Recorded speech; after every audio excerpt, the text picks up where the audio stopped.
Tere päevast, Kuma raadio kuulajad, eetris on saade Rännud muusikas ja sedakorda on jälle Aarne Uusjärv toonud meile stuudiosse ühe plaadi, millega saame diskot teha. Disko tegemise juurde hakkas juba 70ndatel aastatel kuuluma selline toon, et lugude pealkirju enam ei tõlgitud, vaid öeldi originaalis, et igaüks päris täpselt aru saaks, millega tegemist on. Nii et tänase disko juurde kõlaks siis selline sissejuhatus, et äsja kõlas teile lugu pealkirjaga Kipisafi Kuana Rakit ja tulemas on Nunamanna Inuna Korfikaaria. Ja nii edasi.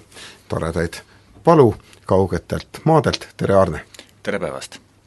See on üsna naljakas keel, mida me kuulame, samal ajal minul tekkis väike hirm, et äkki on meie keel ka naljakas, sellepärast et häälikud on selles keeles õige eesti keele moodi. Ei ole nasaal ega kurguhäälikuid nii nagu Euroopa võõrkeeltes kipub siin olema. Natuke on. On see, mida kirjapilis nad kuutähega tähistavad ja see hääldub kuidagi niimoodi kurgust niimoodi, kuidagi selliselt, ma ei oska seda täpselt hääldada. Me saame seda ühes palas kuulda täna. Jah, selline asi on küll olemas seal. Ja teda peetakse ka tegelikult üheks raskemaks keeleks maailmas muuseas, tänu nendele pikkadele sõnadele. Ja kui nüüd õieti mäletan, vist on ka kõige pikema sõna rekord seal 177 täheline sõna on olemas. Jah, kujutage ette, et õpite keelt ja panete siis nii nagu tehakse, et paremale poole kirjutatakse omas keeles ja vasakule poole võõras keeles ja siis panete käe peale ja siis tuleb lugeda sealt Kipisafi Kuana Rakit. See on muuseas täpselt üks sõna. Mida see tähendab, ma ei tea ja vaevalt, et sullegi, Arne, seal ma nii palju keelt õpetati. Ma mõned lihtsamad sõnad tean, kuigi me pole vist maininud veel, mis keelega üldse tegemist on, aga eks kuulajad said ammu aru, ma arvan juba. Jah, kuna kuulajate hulgas on kindlasti hulgaliselt inuidi keele oskajaid, siis kindlasti on oomasid, mis see on, aga samal ajal ma kardan, et üsna lai on ka kuulajate ring, kellele ka see, et me räägime mingist inuidi keelest, suurt midagi ei ütle, kui ta tuleb aga meelde nõukogude aegne 21 kopikane tippmaius Eskimo jäätis, siis läheb asi pilt selgemaks. Jah, Eskimo keel ehk põhja inuidi keel. Miks nad ennast Eskimoks ikkagi ei nimeta, siis seal on mingisugune samasugune jama, nii nagu lähed ütled neegrile tänaval neeger ja kohe jama lahti. Ei tea, kas see jama nüüd nii väga tõsine ongi, see on jälle, tänapäeva selline tahetakse poliitiliselt korrektne olla ja siis ei sobi öelda, sest Eskimo tähendab nüüd tõlkes toore lihasööjat, aga seda inuidid on tegelikult. Jah, ega nad ei halasta, kui nad hülgeliha saavad. Ja see sõna Eskimo on ju ka nende keelest pärit ikkagi tegelikult, nii et see on mingi hilisem muudatus. Näiteks kuidas meie ennast nimetanud oleme väga kauges minevikus, me oleme maarahvas ju, see eestlased on sisse toodud sõna. See on välja punnitatud sõna sellest Aestist. Aestis vanade roomlaste Aesti, eks ole. Ja vist on see eestlaste nimi kuskil mingi 150 aastat vana.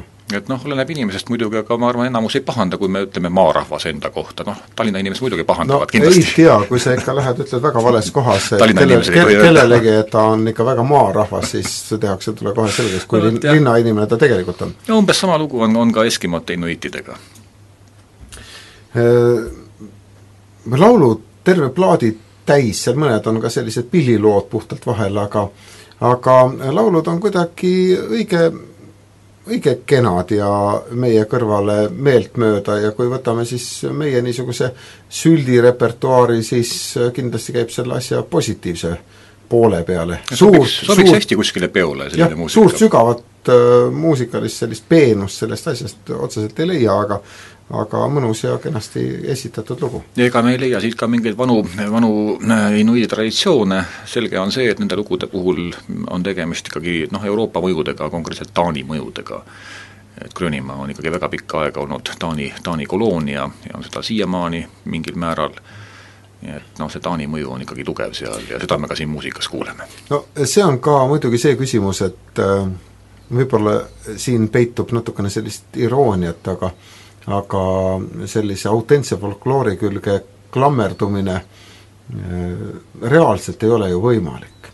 Reaalselt ma ei kujuta ette, millise diktatuuriga oleks võimalik tagada see, et kui eestlane pärast tööd koju läheb, siis kukub kohe regilaulu kõõrutama ja kui mehed vähega aega leiavad, siis vihuvad targa rehealust.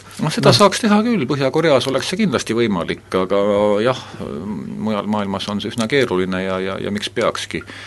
Et ei saa nagu kõigi traditsioone küljes olla, kui me seda oleksime, meil oleks siiamaani võib-olla kivi kirves ja ma ei tea, mis asjad veel, et loomulikult elu muutub, ega midagi pole varata sinna.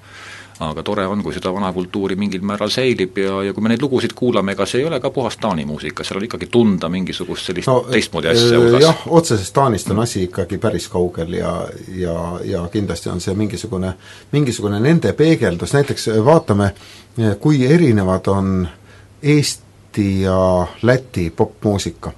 Nüüd ma viskasin muidugi väga keerulise küsimuse üles, seepärast et ei ole vaja olla eriline ekspert, et teada, et tegelikult ei tea keskmine eestlane mitte midagi Lätis hetkel